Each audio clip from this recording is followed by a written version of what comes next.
നാളെ മുതൽ higher secondary സ്കൂളുകളിൽ തിരഞ്ഞെടുക്കപ്പെട്ട വിദ്യാർത്ഥികൾക്കായി സപ്തദിന സഹവാസ ക്യാമ്പ് ആരംഭിക്കാനിരിക്കുകയാണ്. ഇത്തരം ക്യാമ്പുകളിലെ സമദർശൻ ക്ലാസുകൾ കഴിഞ്ഞ ഉടനെ വിദ്യാർത്ഥികളെ നിരീക്ഷിച്ചാൽ നമുക്ക് കാണാൻ സാധിക്കുന്ന അവരുടെ സ്വഭാവത്തിൽ വ്യത്യസ്തങ്ങളായ പല മാറ്റങ്ങളുണ്ട്. ആ മാറ്റങ്ങളിൽ പ്രധാനമായും ലജ്ജ ഇല്ലാതാവുക എന്നുള്ളതാണ്. അതായത് ആൺകുട്ടികളും പെൺകുട്ടികളും ഒരു ഡിസ്റ്റൻസ് കീപ്പ് ചെയ്തുകൊണ്ടാണ് സാധാരണ ഇരിക്കാറുള്ളത്. പക്ഷേ സമദർശൻ എന്ന ക്ലാസ് കഴിഞ്ഞതിന് ശേഷം പിന്നീട് നമ്മൾ ആ ക്യാമ്പിലേക്ക് കടന്നു ചെന്നാൽ കുട്ടികളുടെ മനോഭാവത്തിന് മാറ്റം ഉണ്ടാവുകയാണ്. അപ്പോൾ ആ വിഷയ സംബന്ധമായിട്ട് വാസിൽ എന്താണ് പറയാനുള്ളത്? നാളെ മുതൽ നമ്മുടെ കുട്ടികൾ പോയി പഠിക്കാൻ പോകുന്ന സമദർശൻ മൊഡ്യൂൾ പരിശോധിച്ച് നോക്കുമ്പോൾ ആ കഴിഞ്ഞ വർഷത്തെ ഏറ്റവും അവസാനം ഉണ്ടായിരുന്ന ഒരു 3-4 സ്ലൈഡ് ഇപ്രാവശ്യം എന്തായിട്ടുണ്ട്, അത് മൊത്തം മൊഡ്യൂൾ ആയിട്ടുണ്ട്. അതായത് ഇപ്രാവശ്യം സമദർശനിൽ മൊത്തത്തിൽ പഠിപ്പിക്കുന്നത് എന്താണ്, ഈ LGBT ആശയങ്ങളാണ്. ആ LGBT ആശയങ്ങൾ പഠിപ്പിക്കുന്നത് മാത്രമല്ല, വളരെ അപകടകരമായിട്ടുള്ള, സാമൂഹ്യ വിരുദ്ധമായിട്ടുള്ള, അതേപോലെ തന്നെ ശാസ്ത്ര വിരുദ്ധമായിട്ടുള്ള ഒരുപാട് കാര്യങ്ങളാണ് അതിൽ ഇപ്രാവശ്യം ഉൾപ്പെടുത്തിയിട്ടുള്ളത്. അതിൽ ഞാൻ എടുത്തു പറയുകയാണെങ്കിൽ 2 കാര്യങ്ങളാണ് സ്ട്രെസ് ചെയ്തുകൊണ്ട് നമ്മൾ മനസ്സിലാക്കേണ്ടത്. ഒന്ന്, സ്വവർഗരതിയെ നോർമലൈസ് ചെയ്യുക എന്നുള്ളതാണ്. സ്വവർഗരതി എന്ന് പറയുന്നത് അത് വളരെ നോർമൽ ആയിട്ടുള്ള ഒരു കാര്യമാണ്. അതേപോലെ തന്നെ അത് ശാസ്ത്രീയമായി അതിന് പിൻബലമുണ്ട് എന്നൊക്കെ തോന്നിപ്പിക്കുന്ന കുട്ടികളുടെ മുമ്പിൽ സ്വാഭാവികമായിട്ടൊരു അതോറിറ്റി ഉള്ള ഒരു അധ്യാപകൻ വന്നിട്ടാണ് ഈ ക്ലാസ് എടുക്കുക. അപ്പൊ അവരുടെ മനസ്സിൽ ഇതൊക്കെ ഒരു ശാസ്ത്രീയമായി തെളിയിക്കപ്പെട്ട അങ്ങനെ എന്തോ ഒരു കാര്യമാണ് എന്ന് തോന്നിപ്പിക്കുന്ന കാര്യങ്ങളാണ്. അപ്പൊ അതിൽ ഞാൻ ഇപ്രാവശ്യത്തെ മൊഡ്യൂളിൽ കണ്ട കാര്യം എന്താ വെച്ചാൽ, വളരെ കൃത്യമായ ശാസ്ത്രവിരുദ്ധതയും ശാസ്ത്രത്തോടുള്ള പുറംതിരിഞ്ഞു നിൽക്കലും ഇതിൽ നമുക്ക് കാണാൻ പറ്റും. അതിൽ ഒന്ന് കാര്യം എന്താ വെച്ചാൽ, പിന്നെ 1993 ഒരു പഠനമൊക്കെ കുട്ടികളെ പഠിപ്പിക്കുന്നുണ്ട്. എന്താ വെച്ചാൽ ഹീമറിന്റെ ഒരു എക്സ്പെരിമെന്റ്, അതായത് ഗേ ജീൻ കണ്ടെത്തി എന്ന് പറഞ്ഞുള്ള, അത് നമുക്ക് ഈ വിഷയത്തുമായിട്ട് ബന്ധപ്പെട്ട് കുറച്ച് ഇടപെടുന്ന ആളുകൾക്കറിയാം. ആ കാലഘട്ടത്തിൽ വലിയ ഒരു കുട്ടിഘോഷിക്കപ്പെട്ട ഒരു കണ്ടെത്തലായിരുന്നു അത്. ഗേ ജീൻ കണ്ടെത്തിയിരിക്കുന്നു ഈ ഹോമോസെക്ഷലുകളായ ആളുകൾ. അതെ അതെ. അപ്പൊ അത് അവർക്കൊരു ജീനുണ്ട്, ആ ജീന് കൊണ്ടാണ് അവർ അങ്ങനെ ആകുന്നത്, ഇതാ നിങ്ങളുടെ എല്ലാവരുടെയും വാദങ്ങൾ ഇതാ തകർന്നു പോയിരിക്കുന്നു എന്നൊക്കെ പറഞ്ഞ് ഭയങ്കരമായ ഒരു അങ്ങനെ ആഘോഷിച്ച ഒരു കാര്യമായിരുന്നു. പക്ഷെ പിന്നെ സംഭവിച്ചതെന്ന് വെച്ചാൽ, അത് കഴിഞ്ഞ് അതുമായി ബന്ധപ്പെട്ടുകൊണ്ടൊരു തുടർ പഠനം നടന്നു എന്ന് മാത്രമല്ല, വളരെ മാസീവായ ഒരുപാട് ഹോമോസെക്ഷൽ സബ്ജക്റ്റുകളെ വെച്ചുകൊണ്ടുള്ള വളരെ മാസീവ് സ്റ്റഡീസ് നടന്നു. ആ മാസീവ് സ്റ്റഡീസിന്റെ ഒക്കെ എൻഡ് റിസൾട്ട് എന്താ വെച്ചാൽ, നേച്ചറിൽ നമുക്ക് കാണാൻ പറ്റും, സയന്റിഫിക് അമേരിക്കനിൽ കാണാൻ പറ്റും, there is no single gay gene, അങ്ങനെ ഒരു ഗേ ജീൻ ഇല്ല എന്ന് ശാസ്ത്രലോകം തള്ളിക്കളഞ്ഞ ഒരു കാര്യമാണ് എന്ത് ചെയ്യുന്നത് ഇപ്പോൾ ഈ 2023 പിന്നെ ഇപ്പോൾ പഠിപ്പിച്ചുകൊണ്ടിരിക്കുന്നത്. അപ്പോൾ ഇതിന്റെ അപകടം 30 വർഷം കഴിഞ്ഞിട്ടും ആ 30 വർഷത്തിന് ബസ് കിട്ടാത്ത ആളുകളാണ് ശാസ്ത്രം പഠിപ്പിക്കുന്നത് എന്നുള്ളതാണ് ഒരു വിഷയം. അപ്പോൾ ഇതിൽ എന്തിനാണിത്? ഇത് എനിക്ക് തോന്നുന്നത് ഒന്നുകിൽ അറിയാത്തത് കൊണ്ടായിരിക്കാം, ഈ ശാസ്ത്രം അറിയാത്തത് കൊണ്ടായിരിക്കാം, അല്ലെങ്കിൽ വളരെ മനഃപൂർവ്വം ഇത്. അപ്പോൾ അറിയാത്തത് കൊണ്ടാണെങ്കിൽ അത് തിരുത്തേണ്ടതുണ്ട്. ഇനി ഇത്രയും കുട്ടികളെ ഇത് പഠിപ്പിക്കാൻ പാടില്ല, ഈ ശാസ്ത്ര വിരുദ്ധത പഠിപ്പിക്കാൻ പാടില്ല.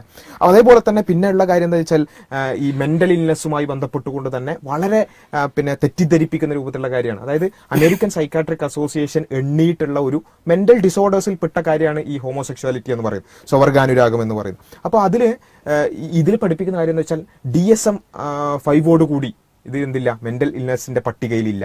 അപ്പോൾ അതുവരെ എന്തായിരുന്നു, അതുവരെ അമേരിക്കൻ സൈക്കാട്രിക് അസോസിയേഷൻ എണ്ണപ്പെട്ടിട്ടുള്ള ഒരു മാനസിക രോഗമാണെന്ത്, ഈ ഹോമോസെക്ഷുവാലിറ്റി, സെക്ഷൽ പെർവേഷൻ ആയിട്ടാണ് ഇതിനെ എണ്ണിയിട്ടുള്ളത്.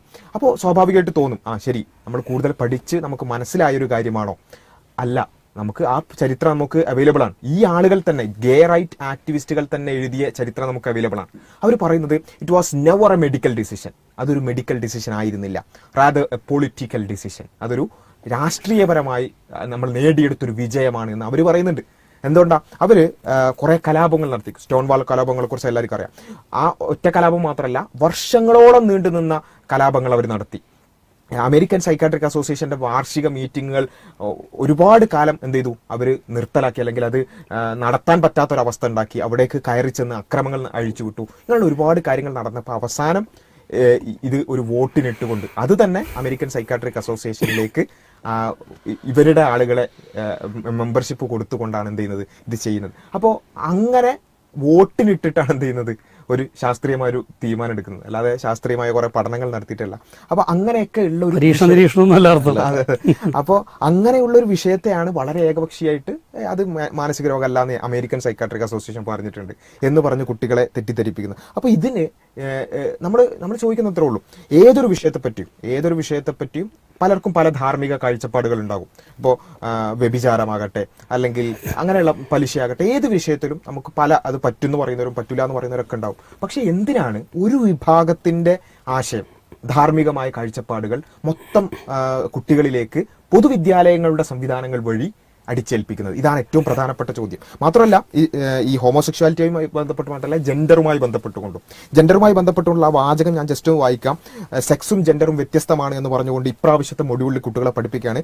Gender refers to the identity you choose or ബ്രാക്കറ്റിൽ or don't choose regardless of your sex. നമ്മുടെ സെക്സ് എന്ത് തന്നെയാകട്ടെ, അതായത് നമ്മുടെ ശരീരം ആണിൻ്റേതാണെങ്കിലും ഞാൻ ചൂസ് ചെയ്യാണ്, ഞാൻ പെണ്ണാകുന്നു എന്ന് ചൂസ് ചെയ്താൽ എൻ്റെ ജെൻഡർ പെണ്ണാകുന്നു. അത് എൻ്റെ ശരീരം എന്തോ ആകട്ടെ, അതിൽ പിന്നെ വിശദീകരിക്കുന്നുണ്ട്. പിന്നെ ഹോർമോണലോ അതുപോലെ തന്നെ ക്രോമസോമലോ ഏതോ ആയിട്ടാണെങ്കിലും നമ്മൾ എല്ലാ നിലക്കും പുരുഷനാണെങ്കിലും ഞാൻ ചൂസ് ചെയ്യാണ്, ഞാൻ പെണ്ണാണ് എന്ന് ചൂസ് ചെയ്താൽ ഞാൻ പെണ്ണായി എന്നുള്ള വളരെ അപകടകരമായ ഒരു നിലക്കുള്ള ഒരു ശാസ്ത്രീയ പിൻബലമില്ലാത്ത ആശയം എന്ത് ചെയ്യാണ് കുട്ടികളെ പഠിപ്പിക്കാൻ. അപ്പോൾ ഇത് നമ്മൾ മനസ്സിലാക്കേണ്ട കാര്യം എന്താ വെച്ചാൽ, ഇത് പാശ്ചാത്യ ലോകത്തും ഓൾറെഡി അവരുടെ സിലബസുകളിൽ പഠിപ്പിച്ചു കഴിഞ്ഞിട്ട് അവിടെ എന്ത് സംഭവിച്ചു എന്ന് നമ്മൾ പരിശോധിക്കണം. അവിടെ സംഭവിച്ചെന്താണെന്ന് വെച്ചാൽ, ഇങ്ങനെ ചെറിയ കുട്ടികളെ ഈ ജെൻഡറുമായി ബന്ധപ്പെട്ടുകൊണ്ടുള്ള ഇത്തരം ആശയങ്ങൾ പഠിപ്പിച്ചപ്പോൾ അവർക്ക് സംഭവിച്ചെന്താ വെച്ചാൽ, അവരുടെ ബോഡിക്കപ്പുറത്തുള്ള എന്തോ സ്വത്വം അവർക്ക് ഉണ്ട് എന്നവർക്ക് തോന്നുകയും അങ്ങനെയുള്ള ജെൻഡർ കൺഫ്യൂഷനുള്ള ഒരു സൊസൈറ്റി ഉണ്ടായി വരികയാണ് അവിടെ ചെയ്തത്. അതായത് ജെൻഡർ നോൺ കൺഫേമിംഗ് ആയിട്ടുള്ള, ജെൻഡർ കൺഫ്യൂഷനുള്ള എന്ന് പച്ച മലയാളത്തിൽ പറയുകയാണെങ്കിൽ ഞാൻ ആണാണോ പെണ്ണാണോ എന്ന് തിരിച്ചറിയാൻ പറ്റാത്ത ഒരു സമൂഹം ഉണ്ടായി വരികയാണ്. അപ്പോൾ ഈ NSS ക്യാമ്പുകൾ വഴി നാളെയുടെ നല്ല വാഗ്ദാനങ്ങൾ ഉണ്ടാക്കിയെടുക്കുക, അല്ലെങ്കിൽ സൊസൈറ്റിക്ക് രാഷ്ട്രത്തിന് ഉപകാരം ഉണ്ടാകുന്ന കുട്ടികൾ ഉണ്ടാക്കിയെടുക്കുന്നതിന് പകരം ഞാൻ ആണാണോ പെണ്ണാണോ എന്ന ബേസിക് ആയിട്ടുള്ള കാര്യം പോലും മനസ്സിലാകാത്ത, അതിൽ പോലും കൺഫ്യൂഷനുള്ള കുട്ടികളെയാണോ ഉണ്ടാക്കിയെടുക്കേണ്ടത്? അതാണോ നമ്മൾ ഇതിലൂടെ വിഭാവനം ചെയ്യുന്നത് എന്ന ചോദ്യം. അപ്പോൾ ശാസ്ത്രവിരുദ്ധമായിട്ടുള്ള, സാമൂഹ്യ വിരുദ്ധമായിട്ടുള്ള, അധാർമികമായിട്ടുള്ള വളരെ ഗൗരവമേറിയ കാര്യങ്ങളാണ് ഇപ്രാവശ്യത്തെ മൊഡ്യൂളിൽ മൊത്തത്തിൽ തന്നെ ഉള്ളത് എന്നുള്ളതാണ് അത് പരിശോധിച്ചപ്പോൾ മനസ്സിലായിട്ടുള്ളത്.